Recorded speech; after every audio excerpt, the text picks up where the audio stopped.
আমরা কোরবানিকে যতটুকু গুরুত্ব দিই, যদি আল্লাহর হুকুমত প্রতিষ্ঠার এই ফরজ বিধানকে ততটুকু গুরুত্ব দিতাম, এটার জন্য কাজ করতাম, তাইলে এদেশে বহু আগে ইসলাম কায়েম হয়ে যেত।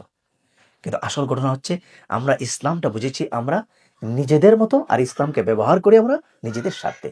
আল্লাহ কোরবানি ফরজ করেন নাই, কিন্তু আমরা এটাকে এত গুরুত্বপূর্ণ, এত বড় ফরজ মনে করি যে অনেক মানুষ আমি দেখেছি সুদে লোনে টাকা এনে কোরবানি দেয়। না, তার কোরবানি দেওয়াই লাগবে, নাইলে মনে হয় সে মুসলমান থাকবে না। অথচ আল্লাহ এটাকে ফরজ করেন নাই।